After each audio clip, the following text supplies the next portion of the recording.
And a high drive to right center.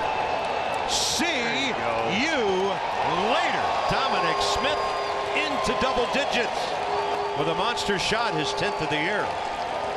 Well, that frustration earlier was because I felt like you could see it from him. He was on it. He was just getting underneath it.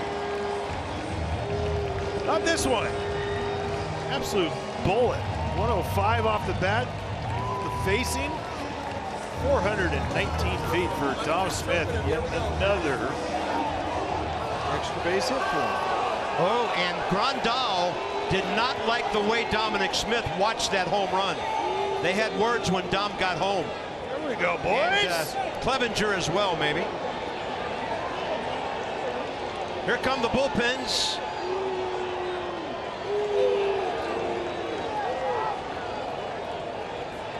Now, do you put the wig on the field right now? No. I would. I'm more of an igniter there, Bob. A little instigator. I think the wig's got to wait. And it's 6-1. Now. But that was a monster home run.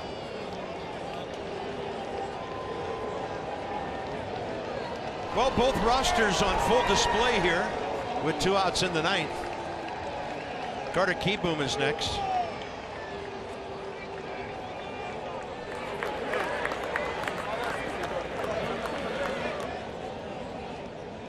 Forcing fastball, top of the zone.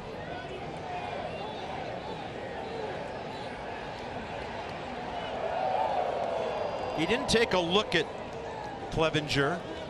He just took his time, and that's what, like, look, right now, that's what the game has been, and it's fine.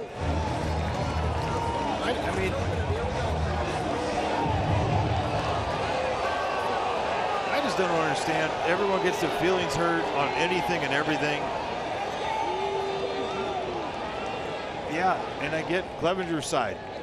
And by the way, it looks like warnings have been issued. So if Clevenger would decide. Garcia drives it by the air, deep left center field. McCormick to the track, at the wall, it is gone! The ball down is the pitch that a hitter can get to with a big swing. It's supposed to be up, and it's inner third. He could get his hands down to that ball, and he was short. And he gets hit by the first pitch here, and gets right in Maldonado's ear.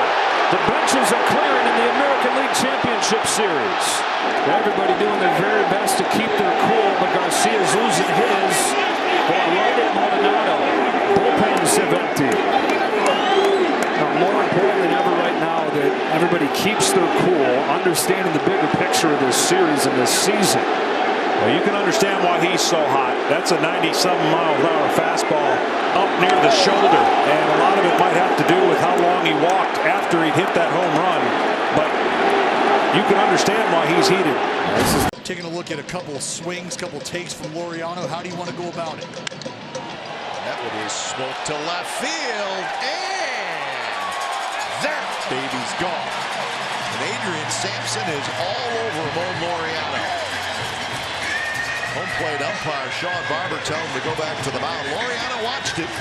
It was a long one, and Sampson didn't like it. And the ace. Watch the Laureano swing.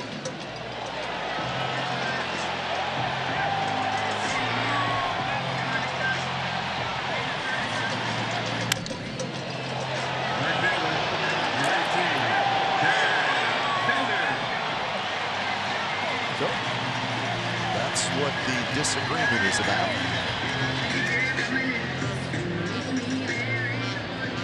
Watch the lay down of the bat right here. Just lay it down, takes off, and that's where you see Sampson. Marcano laid the bat down. Hey, Laser, where'd you hit this ball? On the barrel? On the barrel. Got it.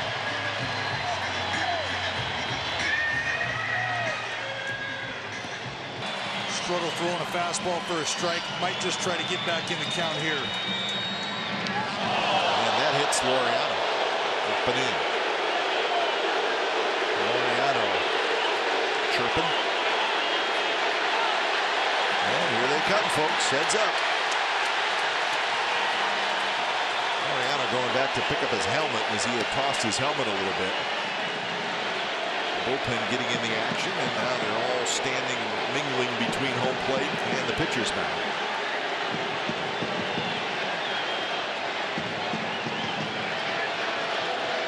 Any plans for Sunday?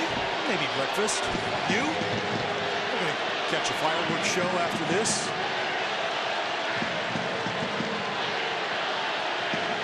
Their sight. This is Sox. Man, look at this. It's a big league fracas. Dust up. See the frustration from Laureano. That ball continuing to climb up near his head. He's telling him, that's 3 times. You've come inside 3 times. You finally hit me on the 3rd time.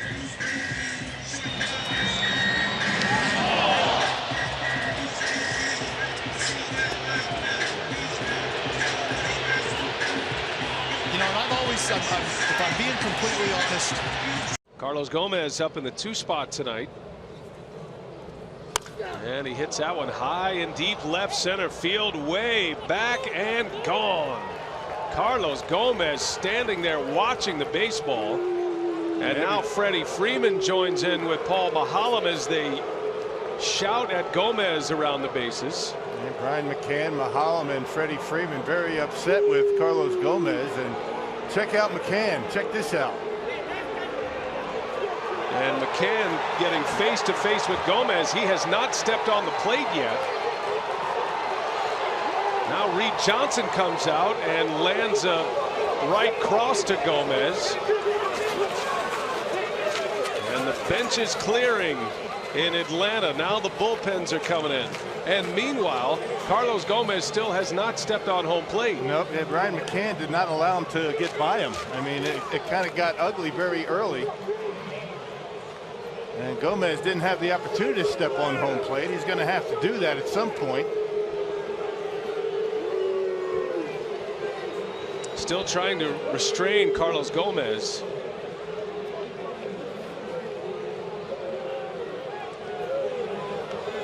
And Gomez still very irritated, very upset. The whole team trying to calm him down. Man, what a start here in Atlanta, huh?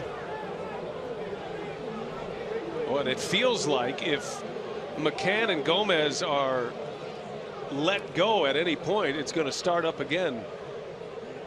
Marcus Hanel, Michael Gonzalez trying to keep Gomez back as McCann and Gomez still jawing at each other across the bodies down there.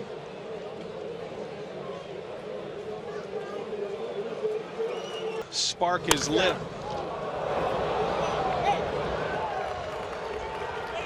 I think Brian McCann and Freddie Freeman are doing all the talking. And then Gomez starts chirping. And as Gomez comes around the bases, Brian McCann standing there waiting for him, and that's when it was on at that point. Well, Gomez just standing there watching it, and that's something that's kind of a no-no. You don't want to do that, but you know, the Braves started, you know, shouting things at Gomez. I think the first one came from McCann. And you hear him tell him a few expletives and telling Gomez to run. Yeah, it sounded like Mahalam, as Gomez was standing there, is shouting at him, "Run! Right. You need to run." And then that's when Gomez started jawing back. Freddie Freeman got into it as comes to the plate. Yeah, McCann saying something right away to Gomez. Looks friendly, though. We found some history. We take you back to June 23rd. Paul Mahalam hitting Gomez. And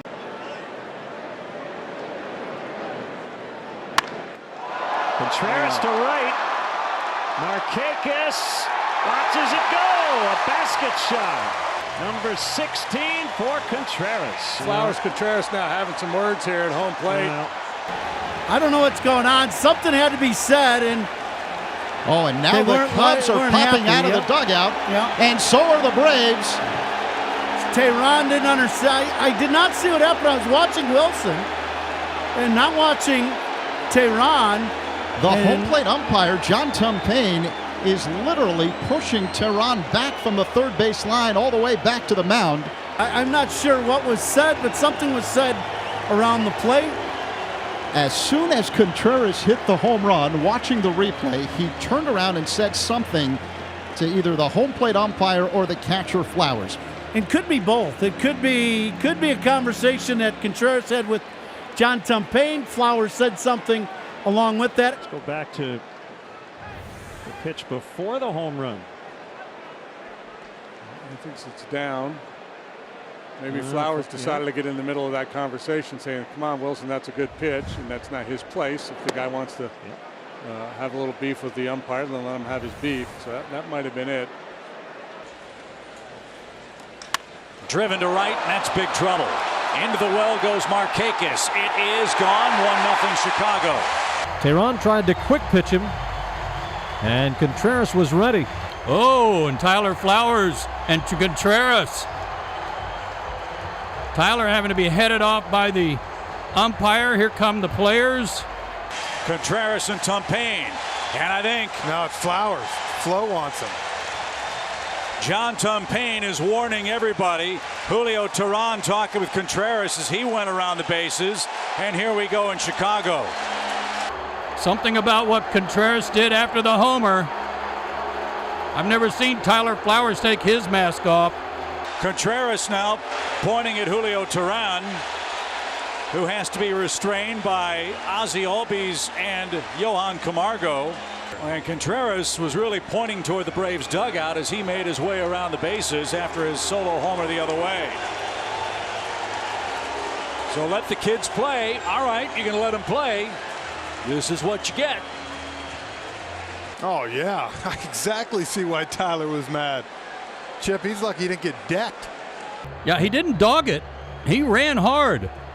But he must have said something that got Tyler's attention, and John Tumpane heard it. Punch the ball consistently into right and right center field. Tim crushes this ball. He throws the bat. The ball goes flying. It is gone. 2-0 Sox. The ball was majestic. The bat was a javelin. And the Sox lead.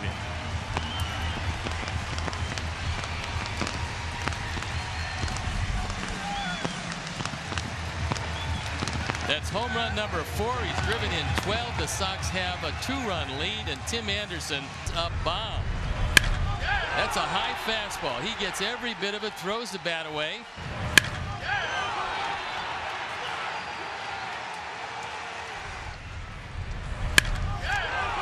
A no-doubter. Boy, this one went a long way. Led to 2 unearned runs, and the Royals tied it. And Maldonado gets right in Anderson's face after Keller drills him with the first pitch. And here we go. Well, it's not the first time, and let me give you a disclaimer. I'm not blaming either side, but this is not the first time Tim Anderson has done that on a home run with the Royals, and the Royals have not appreciated it either time. No, I mean that was pretty flagrant, especially after he threw the bat and then he yelled something and looked like it was towards Maldonado. I mean, you know, those are things that happen. Alex got one in the ribs early in the game. Hey, maybe that's the payback. And if you're gonna do it, get him below the waist, exactly where he got it. And you can't expect to just be flagrant and flaunt like. Joe West said, "You be quiet," to somebody. Ned Yost is being called over. Good job by the umpires to break it up before it got really ugly. They're going to talk it over. Well, somewhere in this sequence, Tim's going to wind up stealing second base, and eventually he's going to. Well, now they're going to go at it again. The managers are screaming Wilson for Kansas City, and now we're going to do it again. Well, the Braves wants to make sure that Tim Anderson stays in the game, so he's got him pinned down by the stands over there. He doesn't want Tim to get involved in any of this stuff. That's Vance Wilson in the Royals bullpen, who was John. And Ricky is incensed. Ricky's hot. And let's see. Joe West just threw somebody out. He threw Tim Anderson out of the game.